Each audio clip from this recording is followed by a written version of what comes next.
Hi, welcome to Deep Recaps. Today's film is the 1988 coming-of-age classic, Big. Spoilers ahead, watch out, and take care. Josh Baskin is your average 12-year-old kid. He plays video games, likes baseball, and dislikes sharing his room, even if it's with his infant sister. Like most kids his age, he has a major crush on a girl named Cynthia. One day, at the carnival, he sees Cynthia and tries to go on the scary ride just to impress her. However, he is too short to get on it and has to step back right in front of her.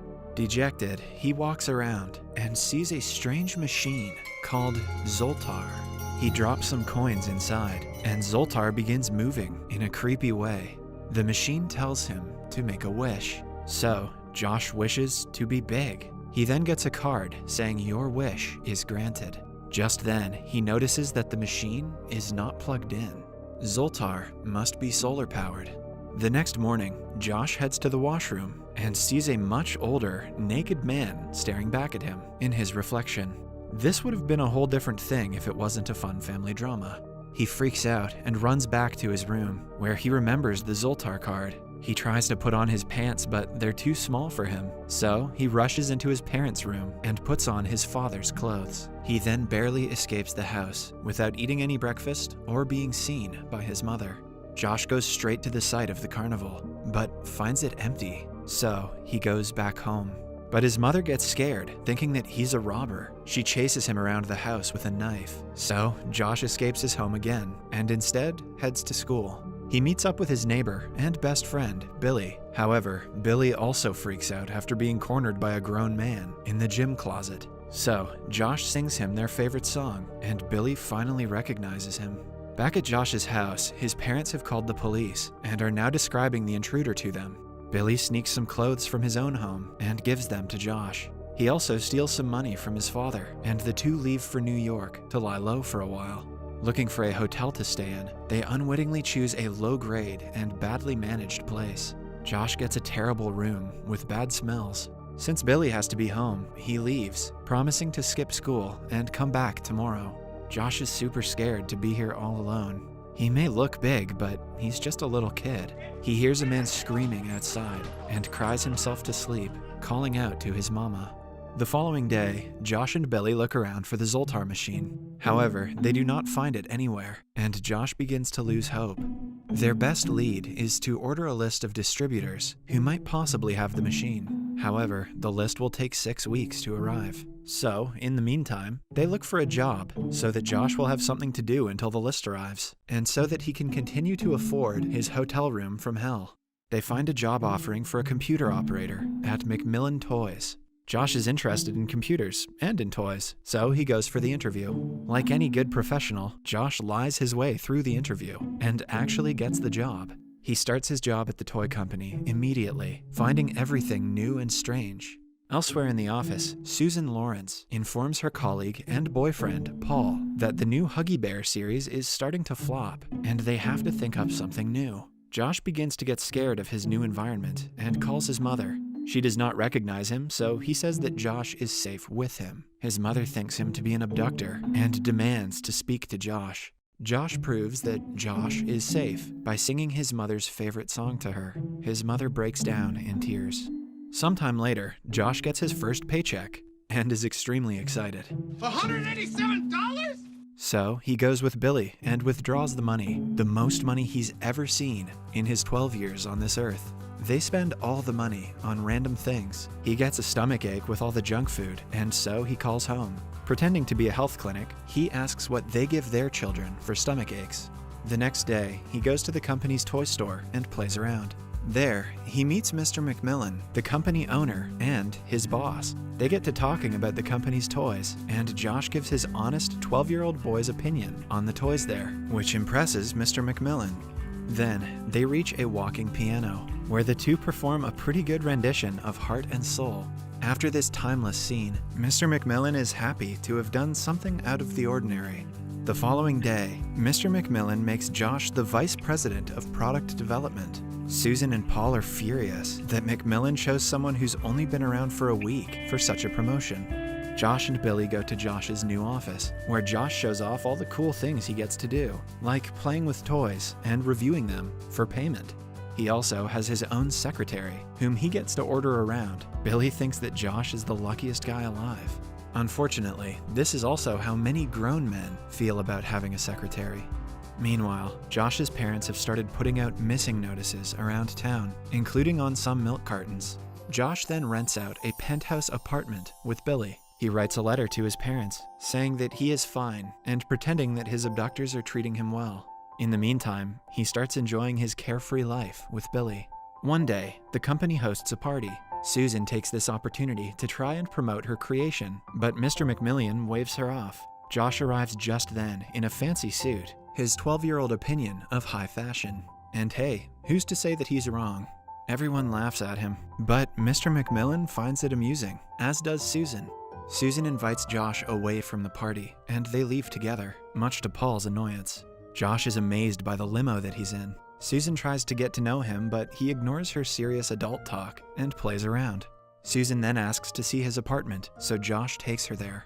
She thinks that she's going in for a nice time, while he thinks that she just wants a sleepover. Josh gleefully shows Susan how cool his place is, but Susan is just shocked to see his apartment set up like a kid's palace. He pushes her to jump on the trampoline with him. Susan is totally out of her element, but with his assurance, she starts enjoying it soon enough. Later that night, Susan tries to seduce Josh, but Josh is as turned on as a 12-year-old, seeing a grown-up woman. In other words, he's just plain confused. He simply wishes her good night and leaves Susan to sleep. Paul is angry at Josh for stealing his girl, so he forcefully takes Josh to play squash. They have a decent game until Paul starts cheating. Josh calls him out on it, and they get into a fight. Josh gets hurt, and Susan patches him up. She says that they're all just competitive due to the nature of business. Josh says that Susan is not like that. She's nice. So, Susan rewards him with a kiss. Later that night, Josh gets to talking with Mr. McMillan. The big man laments that all kids end up growing up and having crushes on girls. This is why it's so difficult in the toy industry, he says. Elsewhere, Susan starts falling hard for Josh, so she finally gathers her courage and breaks up with Paul. The following day, Billy throws a surprise birthday party for Josh, but immediately afterwards, Josh leaves Billy and goes to a carnival with Susan. Billy is beginning to lose patience with his big friend.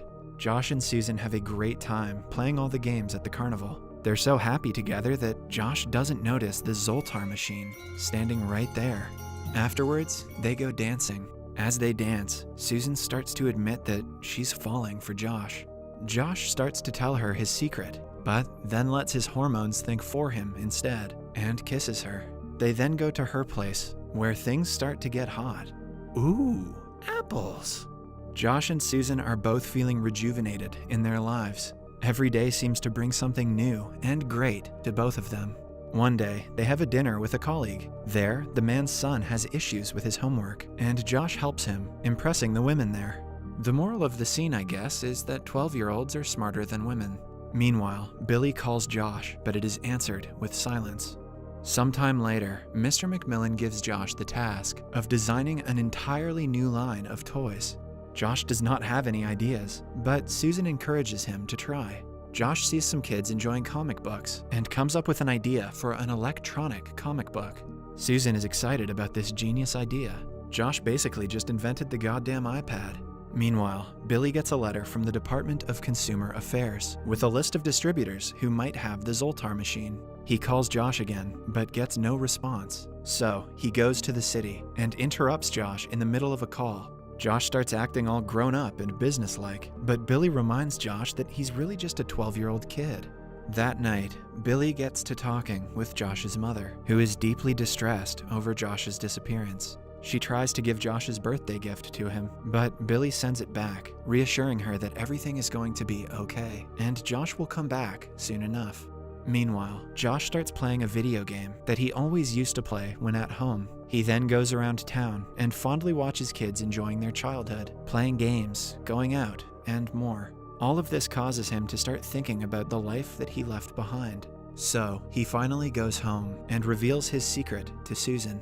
He says that he's just a child who's not ready for any of this. Susan says that she's heard that one before and thinks that he just has commitment issues. He tries to tell her about the Zoltar machine, but Susan thinks he's making stuff up to get out of the relationship. Later that night, Susan goes through Josh's wallet and finds the Zoltar card. She looks up in wonder, afraid that what Josh said might actually be true. Soon, she begins to notice all of his little habits, like picking bubblegum, that are typically only exhibited by kids. Elsewhere, Billy calls the list of distributors. After much trial and error, he eventually finds one that has a Zoltar machine. So, he goes to Josh and gives him the address of the place. However, Josh has a big presentation to give for his electronic comic book. Billy leaves, disappointed. During the presentation, Josh is preoccupied with the thought of what Billy said to him. The administration likes the idea, but Josh immediately excuses himself from the room. Susan realizes that Josh was telling the truth and follows him out. Josh leaves in a cab, and Susan is too late to meet him. But she does meet Billy and begs him to tell her where Josh went. When she says that she's Josh's girlfriend, Billy laughs, but ultimately, he gives her the address. Josh reaches the address, where he finally comes face to face with the Zoltar machine. Susan also follows him there. While she's looking for Josh, he makes the wish to become a kid again. He again receives a card telling him that his wish is granted. Just then, Susan arrives and sees everything for herself. She realizes that Josh got his wish and regrets not listening to him last night. Susan begins to cry, especially after finding out that he's only 12. Not only is Susan single again, she's also a pedophile. Josh asks Susan to come with him, but she does not want to live an entire childhood again. I can think of a lot of people these days who would gladly take that offer. Instead, she gives him a ride to his home. They lean in for one last kiss, but Susan avoids the cold walls of prison by kissing Josh on the forehead. They wish each other a final goodbye, after which Josh walks away. As Susan watches, Josh slowly reverts to his 12-year-old self. He enters his home, and we can hear his mother super happy to finally see her missing son. Subscribe for more content like this, turn on notifications if you want to be the first to see new drops, and leave a like to help the channel out. See you next time.